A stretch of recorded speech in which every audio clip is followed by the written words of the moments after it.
welcome to another Beer Geek Tech review. Today we're going to be looking at yet another PC computer case. This happens to be the case I'm going to be using to build my own new personal computer in. This is the NZXT Switch 810 PC full tower case. This comes in two different colors. It comes with an all black model, and it comes in this sort of white and black model. It's a gloss white finish with a flat black accent. Very nice. Caught my eye, and I kind of like the looks of it. So that was the first thing that drew me towards this case. The construction is mostly steel with some plastic pieces added on. Not my preferred construction material, but these days don't have many options when it comes to computer cases. Most of the newer cases seem to be made out of steel. So anyway, let's sort of go ahead and go for a tour around the case here. I'll go ahead and give you a quick overview of the case, and then we'll talk about some of the features. We'll start with the front here. Up top we have a flip-up door that will expose two USB 2, two USB 3s, an SD card reader, a headphone and microphone jack, as well as a reset button and a light switch for some lights that are in the rear here that we'll talk about shortly when we get around back here. But that's the switch for them there. And then we have four 5 1/4 drive bays openings here.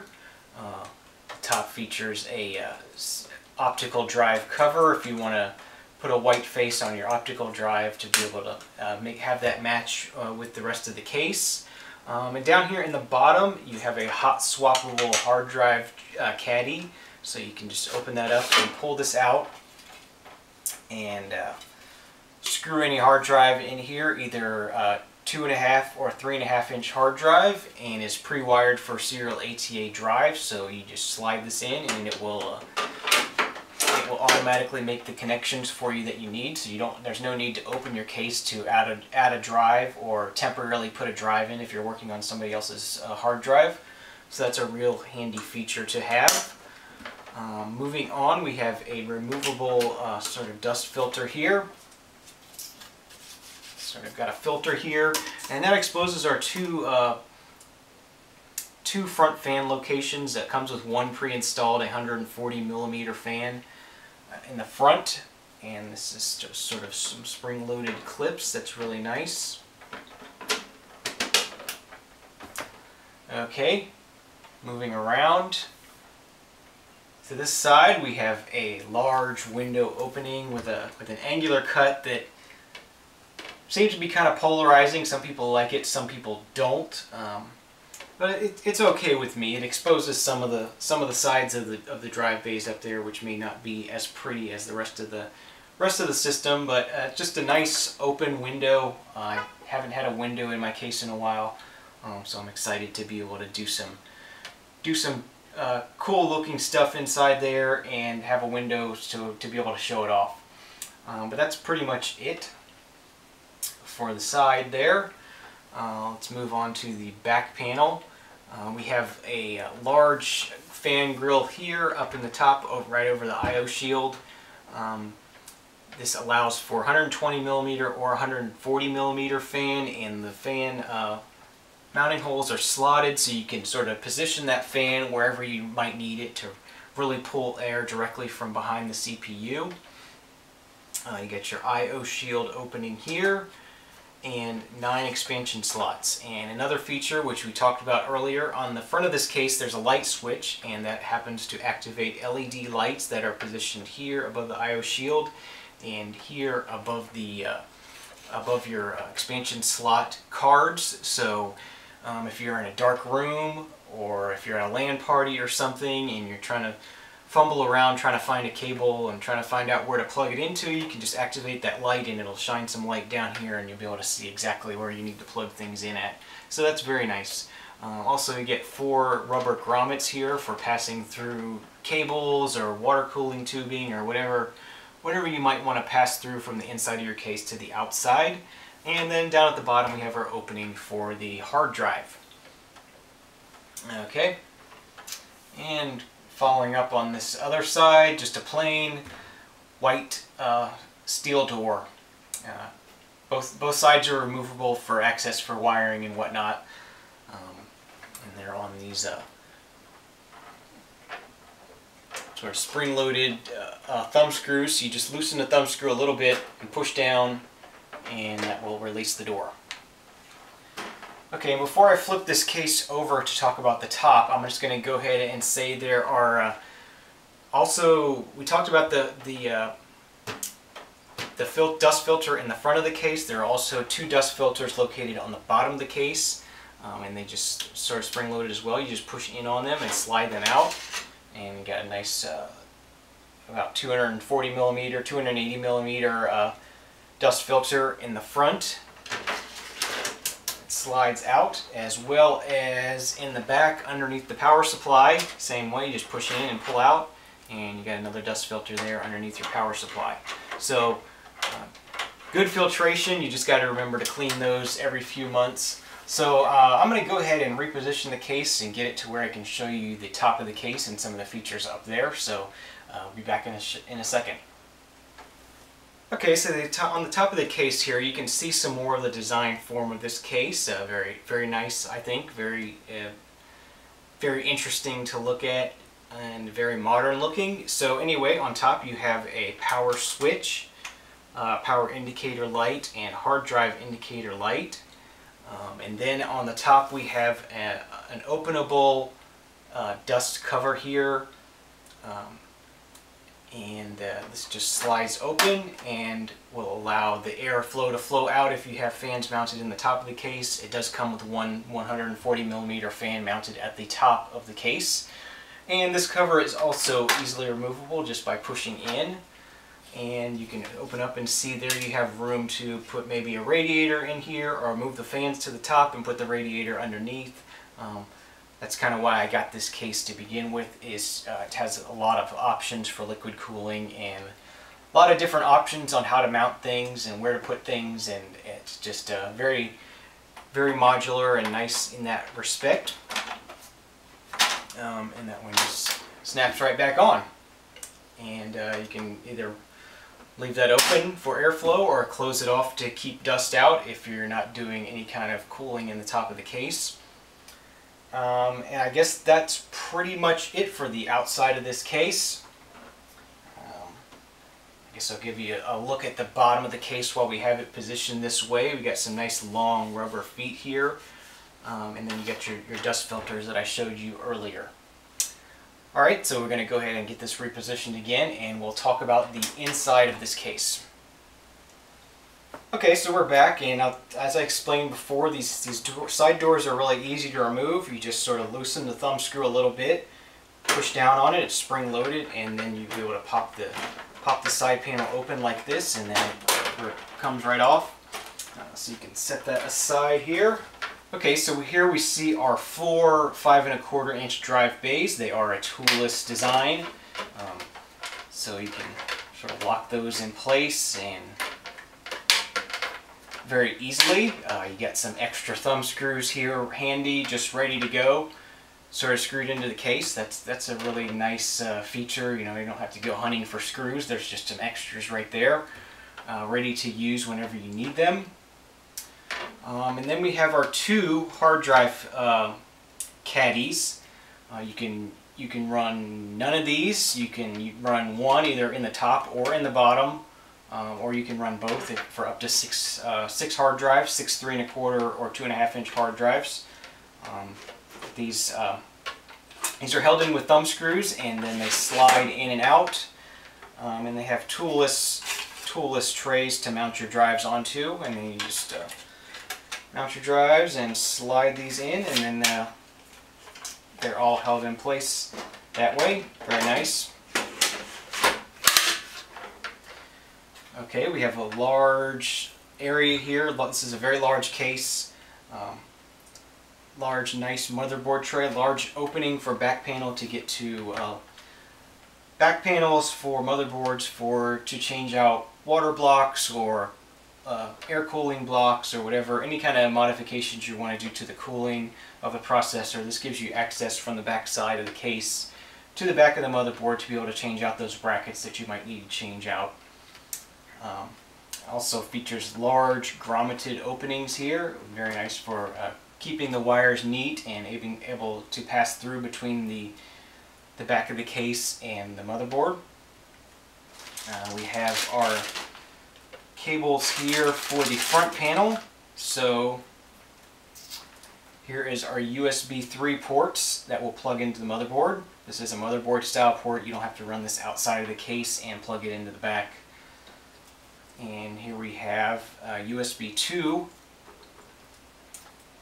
And this is serial ATA power for this hot swap drive bay here. And another USB 2. And the audio for the headphones and microphones. And then we have our motherboard header pins for the power switch, reset, and the LED lights. So those are all your standard sort of cables that you'll have to wire up the computer case. We do have another 140mm fan at the back of this top hard drive bay, and this is repositionable, so you can angle it up or however you want to aim it at the CPU, or if you want to aim it down where it's pointing more towards the video card, you can do that. There's also a similar bracket on this bottom hard drive caddy, so you could add another 140mm fan to that and do the same thing. And there is one 140mm fan mounted at the back of the case already. So there's four 140mm fans come pre-installed in this case. And I guess we'll go ahead and talk about the hardware that comes with the case. You get a quick start guide to give you an overview of what the features are. And then we get some extra hardware here. Some wire ties.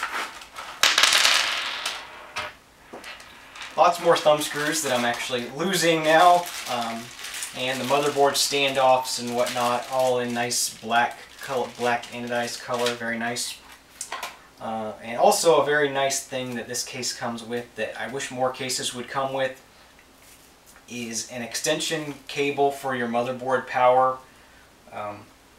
With these really big cases like this, you know, you got your power supply way down here on the bottom, and the motherboard power has to get way up here and come out and go into the motherboard, and a lot of times the cables on the power supplies are just not quite long enough.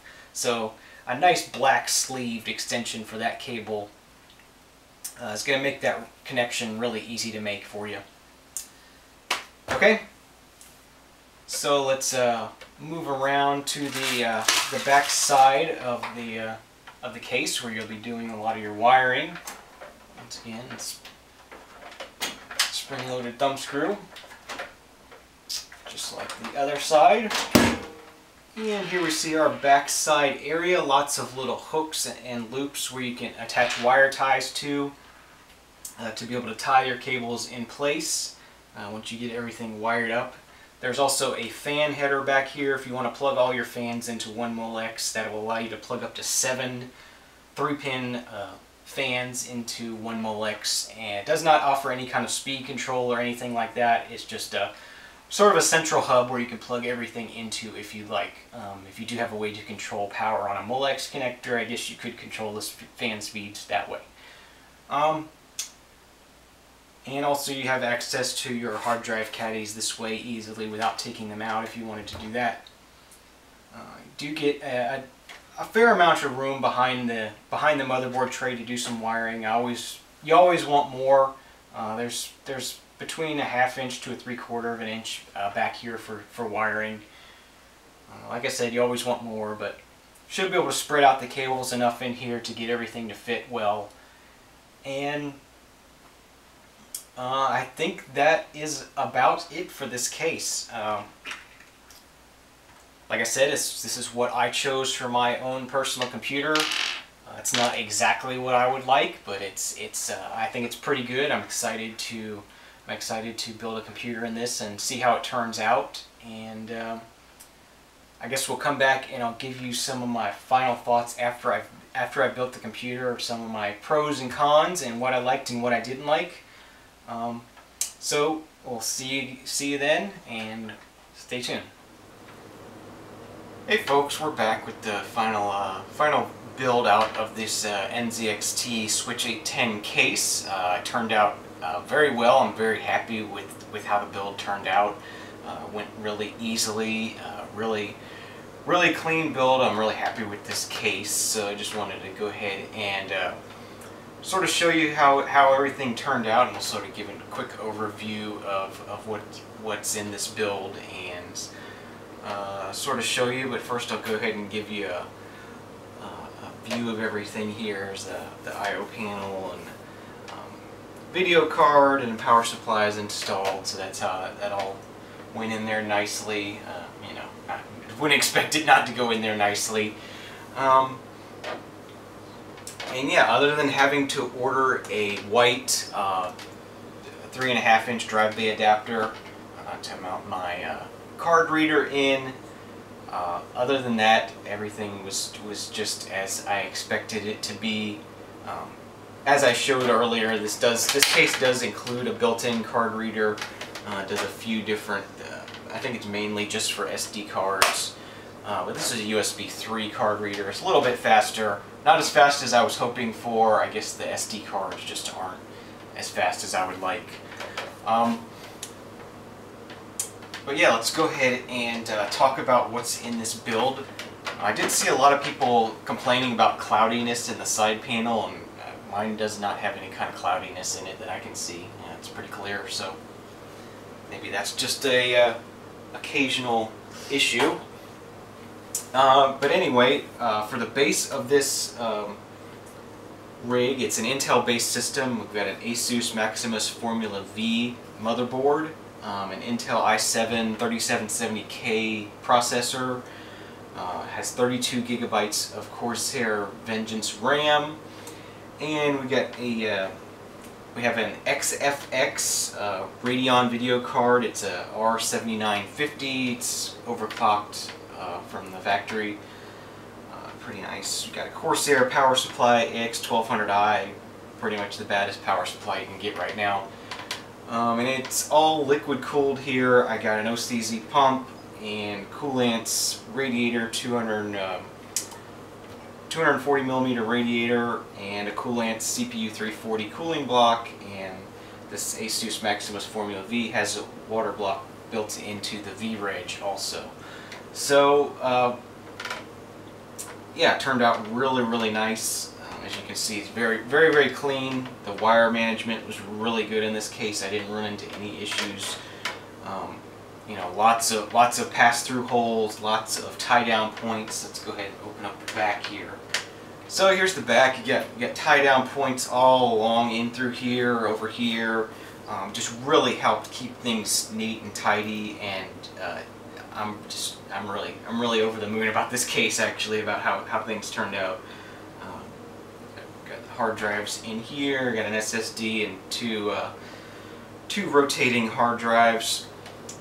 Yeah, I've actually had this running for about 2 weeks now, or a little over, maybe 3 weeks now. Haven't run into any issues. I got it overclocked to 4.6 gigahertz, pretty easy first basic overclock for the 3770K processor. And yeah, it looks great, it performs great, it's been rock solid. I did do some LED lighting right up here underneath the edges of the case, which we'll show you in a minute here when we turn it on. But yeah, overall I'm really extremely happy with this computer. This is definitely the best computer I've ever built, and I'm really happy with it, and it's been great so far. So I can highly recommend this NZXT Switch 810 case. Beautiful case. Maybe you don't like the white and black styling of it, but I particularly love it. They do have a black version, 2 different black versions, are more of a grayish black and then a dark solid black. So if that's your thing, you can definitely do that as well. But the case is built really well. Okay, so we got some power on here, so let's go ahead and turn it on. And there it is with the LED lighting and everything. Like I said, very, I love the way it looks.